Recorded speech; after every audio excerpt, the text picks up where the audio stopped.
Alright guys, we'll continue with this online course, and we are still talking about the settings and the setup of this panel. The first thing that I want to mention here is the setup of these these writings that I told you before that they might be on top of each other, and I want to fix that and later on move on to other things, probably to the sitting table, and talk about every element in the sitting table. In the previous video we have talked about the elements that we have here. We have explained what the buttons does and all that stuff. So if you did not get that, you have to watch that first video so that you get to know all these buttons and what they do, what they hide, and what they show.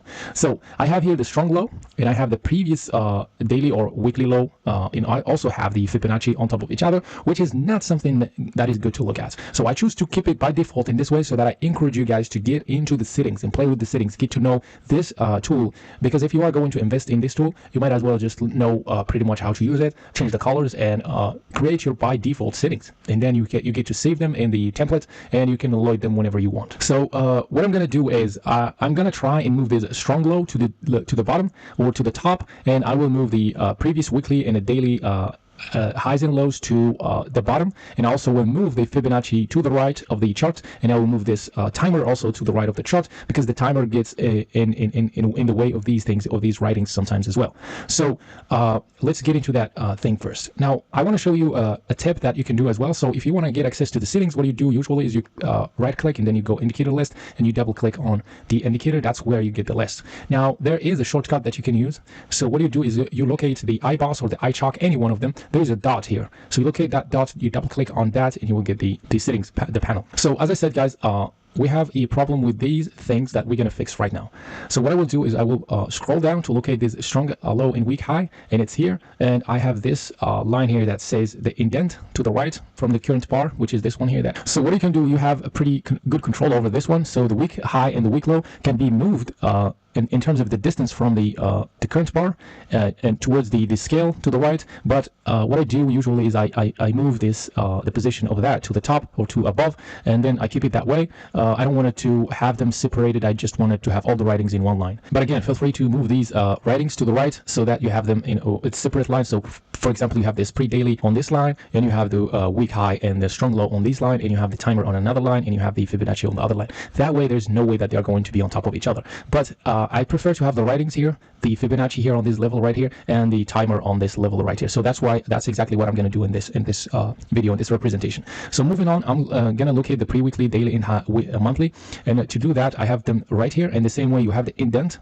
that you can change, and you have the positions that you can change as well here. So I'm going to set that to the bottom. Remember, we set that to above, and this one to the bottom, so that whenever they get on top of each other, one is going to be above the other, and that's going to solve that problem. Now I still have the problem with the Fibonacci, so what I'm going to do is I'm going to move on to the Fibonacci.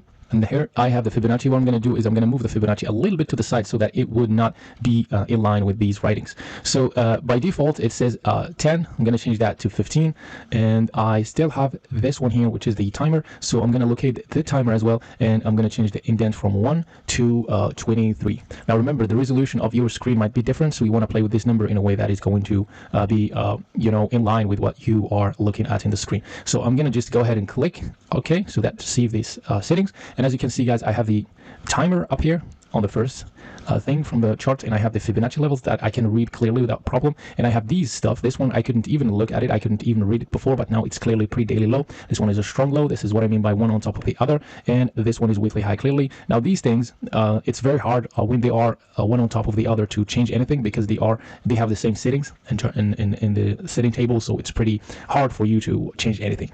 Guys, I apologize because I'm talking really slowly, because I know that a lot of people don't even understand my accent, let alone if I am talking fast. So I'm trying my best to do so and talk a little slower than the other video, so that a lot of people would get what I'm talking about. So if you feel that the video is slow, there is a setting down here that you can click on the button, and you can change the playback speed to 1.25 or 1.5, so that you get to I mean, I do that all the time when I'm listening to podcasts and all that stuff. I never listen to podcasts in the same speed one. I always do 1.5 or 1.25, so there's nothing wrong with that. With that being said, guys, we solved this problem. Now the next thing that I'm going to talk about in this video is I'm going to go through the settings table again and explain every single thing in that table. Again, if I want to access the I showed you that trick. You double click on this dot here on the iBoss, for example, and then you get the sitting table. I'll start from the top. If you want to do a historical data or historical backtesting, you have this total count bar. You can increase it to whatever number you want. But remember, this is a huge code and a huge algorithm. If you give it a lot of bars, it's going to calculate a lot of things, you know, many indicators more than. This is more than like 15, 20 indicators in one. So you want to be careful when you are increasing the number of bars so that you won't freeze your terminal. And if your terminal freeze, just close the terminal, open it back, and then change the bars to whatever number that is your processor or your computer power is comfortable with. Now, if you have a huge processing power, you can do whatever you want because that is related directly to the processing power of your computer. But if you have a normal computer like mine, like the daily computers that we have, just keep that to 1,000, 2,000, probably 3,000, and then you can go back in the chart and look at the backtesting and what had happened in the past. But for now, I had kept that 500 by default so that your computer wouldn't complain. And then also when it's 500, you don't really need more than 500 if you are trading on current what is happening here, because most of the time what you care about is the three last swings, or probably even the two last swings. That's exactly what I have the Fibonacci on, the two last swings, and that's how a lot of people use this indicator. Moving down here, I have the real-time internal structure. What I mean by that is that anything that you see I means internal, and this I enter or I means internal. So these you can control the appearance of those lines and the colors of those writings, and also the text fonts, the type of text that you want. You have control over every single thing pretty much. Now down here you have the swing in the same way that you have control over the appearance of the boss and chalk and equal highs and equal lows and all that stuff. You will see the same thing repeating again and again. It's very intuitive. You can change the colors, you can change the appearance. This one here you can ignore it because that is going to be the show or hide, which is replaced by this buttons here for your convenience, so you just don't have to worry about that at all. Moving down here, I have the swing points. What I mean by the swing points is these lines here along with this writing. So the lines and the writings is what create those swing movements. You have the lower low, the lower high, and you can control the colors here in any way you want. You can control the style, the thickness, and all that stuff. That's pretty intuitive as well. There's nothing really to talk about in there. Now here we have the strong, weak, high, low. And that's a separate indicator that will calculate the weak highs and the weak lows and the strong highs and the strong lows. Now you already understand that, and we probably are going to go through that in the coming videos, but now we're just going to focus on the settings. So you can change the color, as I said, you can change the indent, the position above, below, and you can change the writings or the fonts of the writings as well. You can change the size of the text. I don't even think that you need more than this size because it's clearly readable, so you don't have to do anything, and it's up to you. I mean, you can change everything you want in the way that most suits you. Now I have the order block here. And as I said, the show and hide order block, you don't have to worry about that. Not only show and hide, but I have the styles. When you click on that, so that's every button here of these order blocks are 4 positions or 4 styles button that you can play with as well to know. I have the internal order block here first, and I have the swing order block first, second here.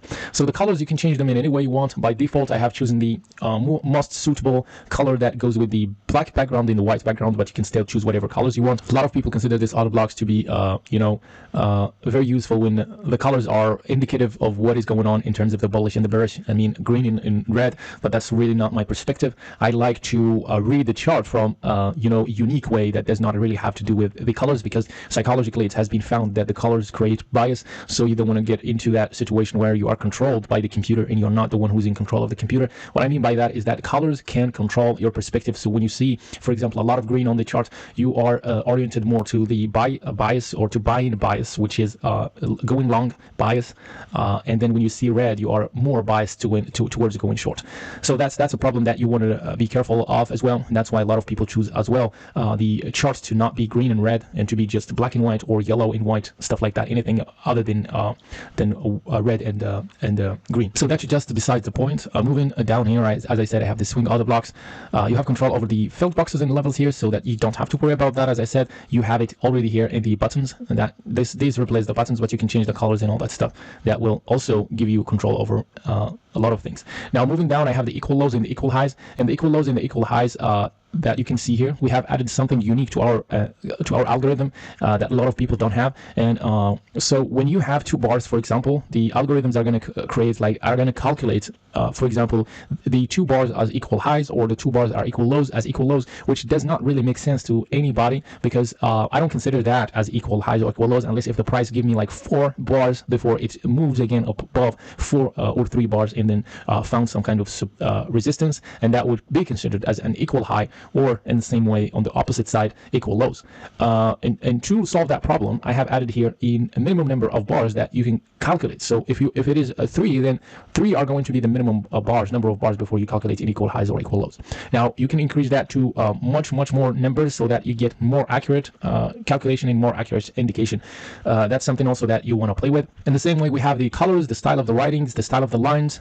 Now the style of the lines are these: dash dot, dash dot dot, the dash and the solid. You can control that as well, the thickness of that line in the same exact way. Moving on to the fair value gap. The fair value gaps here, you can control the time frame. That's something that is very useful as well, so you can control the time frames. It's set by default to chart, which is current chart, and you can control that to whatever time frame you want. Other than that, you have the colors and you have this expand. Now what expand does is that whenever you see a fair value gap like this one here, the value is 0. What it does is that it takes the form of the bar, exactly the form of the bar. But if you do other number than that, it's going to extend that rectangle. It's just going to make it a lot more bigger and a lot more visible. That's all it's going to do. But nothing is going to change in terms of the calculation of the fair value gap. The fair value gap is going to still be the fair value gap. And as you can see here, the price opened here, moved back, takes off this level right there, and moves all the way down, and then down, and then close above, opens, and then never visited these area here. And that's exactly the meaning of fair value gap. When the price never closes that imbalance, that is the fair value gap. And the thought here is that the price has to come back sometime later on to fill that fair value gap. And then if it came back to that fair value gap and found another block, that is going to push probably the price to the downside. Now this is a little bit of technical analysis here of the smart money concept, but we're not going to get into that in this video. So that's just something to keep in mind, that you can actually increase the size of this rectangle in a way that it's going to be more visible. We have the high-low, the high-lows of the multi-time frame, and what I mean by that is this pre-weekly and monthly and daily, or I should say daily, weekly and monthly highs and lows. You can control to show and hide from the buttons. So as I said, this one is something that you don't want to play with. Moving down here, you can control the line or the type of the line. You have this one dotted already from the Fibonacci, so you might as well keep this one solid. You have the colors. You have the control over the lines of the weekly here. You have control over the lines of the monthly as well, and the thickness of those lines and the colors of those lines. The writings of all of them is going to be controlled here, and the thing that is common between all of them is the writing, the size of the text, the font, the position of them, all of them. That's what I said. You can control. You cannot change anything when they are on top of each other. That's something that you have to live with. Probably in the future, in the next version, I'm going to add something to that to solve that problem. When you control the position, as I said, you control the position of all three of them. The indent, or this thing to the distance from the current bar to the right, that you can control for all of them, all three of them as well. Now we have the premium and discount and equilibrium settings, as you can see here, and this is pretty intuitive as well. And that's something that you want to keep in mind here, is that you can have control over a lot of things in these. You can control the fill color, which means that you can have like a rectangle that is not filled, just a rectangle that is not filled with color. And when you have that, you can control also the degree of the darkening from the original color, which means that you can make it a little bit transparent. The text font, you can control that here. The text size, and what I mean by the text font is this writing of the premium, discount, and equilibrium. That is set by default to Arial Black, which is bold Arial, just like the other writings, but a little bit bold. The text size, as I said, and the text color, and most importantly here, the position of the writing. So you can put the position of the writing here in the center, or here in this left side, or in the right side, in any way you want. You can control that by clicking here. I have 3 positions. Moving on in the settings, and we have the timer. Now the timer is straightforward. This is something that you want to ignore again, because you have the button here. As I said, if you didn't watch that video, you need to watch it, so you don't have to go all the way to the settings and remove that. You can just click here and remove it. You can control the time frame of the timer, so you can increase the time frame. Even if you are in it like 5 minutes, you can calculate the timer of 4 hours, and a way that it is very useful. It can turn into like a real timer that you have in your watch, regardless of what is happening here. You want to trade for 4 hours, so you can set that to 4 hours, and it's going to start counting down from that 4 hours time frame, knowing that it started from the beginning of the time bar. So that's just a trick that you can use as well. The text, the size of the text, the position above, below, and center. Now it's set by default to above. You can move it to below here, below the line of the price, or to the center of the line of the price, which is going to get in the way of the line as well. Now here we have controlled the indent, and I have shown you how to control that, so we don't need to talk about that. The Fibonacci, in the same way, you can add the levels or remove the levels that you want from here. And you can control the color as well. I've made it minimalistic, something that does not really like flashy or anything like that, because I just like it that way, and a lot of people like it that way. The style of the lines, the width of the levels, and the type of the text here. The text font size set by 8, and then the indent that I talked about as well in the other part of this video. Settings for the sessions here start with 5 days, 5 trading days. The sessions will be progressively displayed. So for example, if you set that to true, it's not going to show you like the rectangle of the session, the whole session. But what is going to happen is if, for example, a session is current, and we are on the US session, for example, that is going to show you from there, and then at each and every bar, the session is going to be progressively built if you set this one to true. But if you keep it to false, it's going to like draw the session, the whole entire session, and you know that you are trading inside of that session. You can calculate the volatility also and adjust the session with the volatility. That's something that you want to keep true. Here you have the timings when each and every session starts. This is set by default to be in the same exact way that the GMT or from the GMT time. So if you have a different hour, so what you can do is you can add the difference of the GMT here, the offset, and it's going to take care of itself.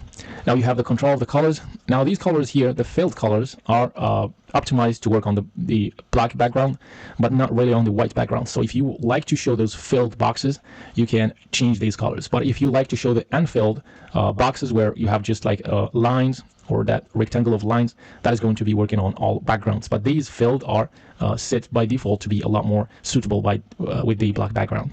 Moving down here, you have the description. You can hide the session name. As you can see, when the triangle is drawn, there will be London, for example, and there will be the range, right? How much pips have happened in that from the low of the session to the high of the session. So you can choose to hide or show those things. If you set them to false, obviously none of them are going to appear there. But as I said, you have the button, and you have control over that from the button, so you don't have to worry about that. The font size of those writings, the font type of those writings, the font size of those writings, the color of those writings, and the position as well.